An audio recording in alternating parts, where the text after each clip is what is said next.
What's the most hardest thing to learn in Jeet Kune Do?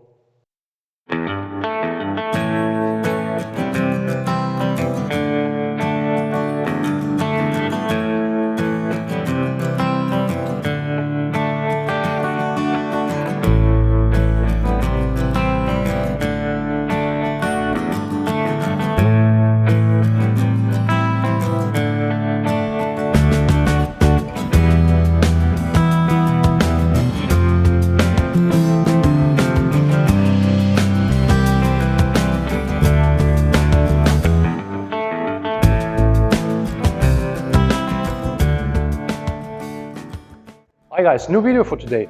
So what is the most hardest thing to learn in Jeet Kune Do? Well, probably the most hardest thing in Jeet Kune Do is to find actually a good Jeet Kune Do school. But that's not the subject today. Probably the most single hardest thing to learn in Jeet Kune Do is actually hand before foot. What does this mean? Almost everybody in Jeet Kune Do scene knows about hand before foot, but how does this work and what benefits you have from this?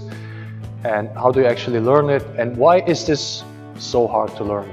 The principle hand before foot comes actually from fencing, and the idea is when you attack an opponent, you move your hand before you do the step and you move your body. So you then leave to the opponent a little reaction time as possible. Or you can say you avoid to give him too much reaction time. And this is the most important thing, especially when it comes to the straight lead. So when you attack with your front hand the opponent, hand before foot is also applicable with your rear hand. When you're in on guard in front of your opponent, the opponent is also usually then on guard. And when you attack your opponent and you would step in and punch then, he can react to your step. So this can be a problem, because anytime you attack, you would step in and he could see this, and this is like a slightly warning sign to the opponent, so he can evade your attack, evade or bob and weave, or even counter you. Thing is, you want to move your hand first and then do the push shuffle. There's a difference if you go like here, foot first or hand first.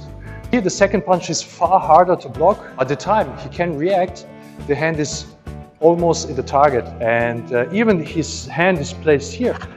It's really hard for him to touch the hand. And even if you do hand and foot together, this is still good. The easiest for him to react is when you do the step first and hand ladder. So, and why is it so hard to learn this? First reason why is it so hard to learn, because this is not something we do in our everyday life. Anytime we do something, maybe we pick up a bottle from the desk, or we open the door, or we want to shake someone's hand. Every time what we do is we step in and then we use the hand. And here you should go actually use the hand first and step in. And so you train in your training, you train hand before foot, and you train and you go here and train all the time, and you do hundreds and thousands of repetitions. And maybe in one training session you do 100, 200, 500. Then you're finished with your training, and then you go outside, and everything you do then is step first and using your hand second. What actually happens, all the progress you made in your training, you actually destroy. And then the next time you train, you're trying to correct that again, and you train hand before foot, and you move, and from the movement or from static, whatever, you always try to do hand first, and you program your brain to do this. And then when the training is finished, you start to move in your everyday life the opposite. If you don't keep this training all the time, you're gonna eventually lose the ability. That's why you have to put really very much time in training this and practicing this. This is the hardest single thing you can learn in Jeet Kune Do, if you really ever learn it. I don't mean it like it's physically hard. It's hard to achieve this, and it's really hard actually to keep it, because in your everyday life you behave actually exactly the opposite. So the one thing Karim told me before we made this video is what happens with fencers when they do a training break. So a couple of fencers that I've trained with, a couple of friends of mine who are fencers, and also a couple of fencing documentaries that I've watched. Fencers have this problem that once they're outside of competition and they start training again after a certain amount of time, they have to recalibrate their body And for example, Jason Chan, a friend of mine, he's a fencer from Hong Kong with whom I did a video with. He says when you don't train in a while, he says it's back to basics. Then you start with your hand and then your body moves. And he says sometimes you do it really, really slow, like the speed of a snail, just to get the calibration down again. And then you can flow and then you can start to pick up speed. And for professionals, of course, they can pick up speed faster, but the same rules apply to everyone who hasn't trained in a while. It's always back to basics and the hand moves first. So as you can see, like he said, this process is really slow and people don't really realize when they train Jeet Kune Do how much time you have to spend with this.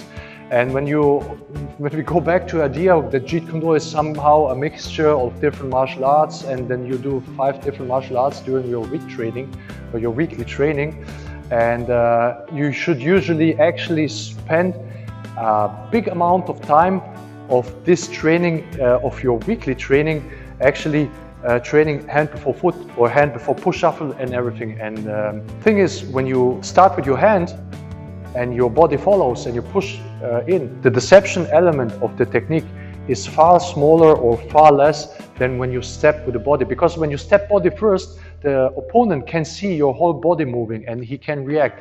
But when you start with your hand first and then you step in, by the time he sees your body moving, the hand is almost in the target, so you have a lot of less time to react, and this is actually very, very beneficial. This is especially important if you use techniques like a finger jab. You go to the eyes because you want to reach the eye before actually the opponent can react, and you just hit the guy and you drop the guy and that's it, or chin or the throat with your lead hand. That's why it's the hardest thing you can really achieve in Jeet Kune Do and also keep in Jeet Kune Do, because it's really hard to maintain this mechanic.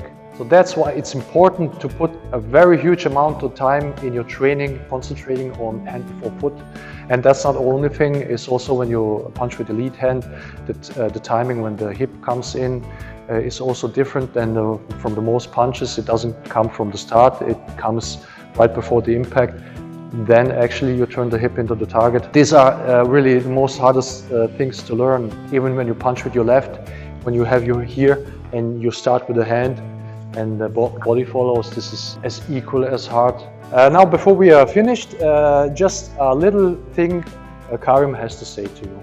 So we just released a new video over on my channel and it's called Magabi Skate the Movie, and basically it's a social project. And we shot this movie when we were over in Addis Ababa in Ethiopia. And over there, they founded a skate club around 7 or 8 years ago. And it was founded by a singer named Israel Izzy Dejani. And basically, it's a skating center that doubles as a youth centrum. And they cater to around 100 youngsters in the ages between 3 and 16. And basically the children can go there, they can learn how to skate, they can learn how to repair bicycles, fix up skateboards. They also learn some English, they get to do the homework there, and it's a fun and safe environment. Currently, they're doing this twice a week. They're doing it on Saturdays and Sundays, and they cater to 100 children. The plan is that they wish to extend the area where the children come and visit. And what they want to do is they want to be able to cater to 200 children 7 days a week. Around 6 years ago, this project was also supported by professional skaters Tony Hawk and Nyan Houston, I hope I'm saying his name right, and also Aaron Jaws Homoki, I believe his name is.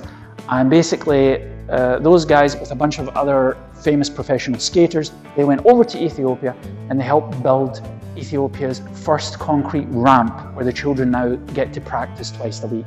And also they founded Africa's very first female skating crew called Magabi Girls.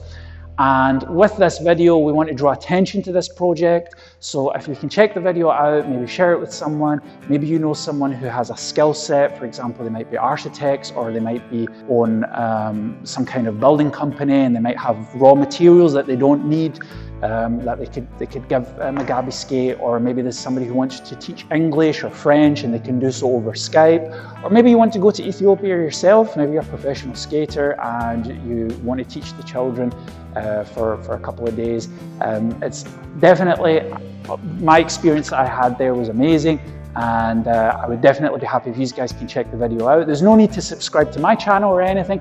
Just take the video, send it to your loved ones, and maybe there's somebody out there who'd like to get involved with the project. It's a really cool project, and the children in Mugabe Skate would definitely appreciate it. Thank you very much. Oh, and also special thank you to Thomas.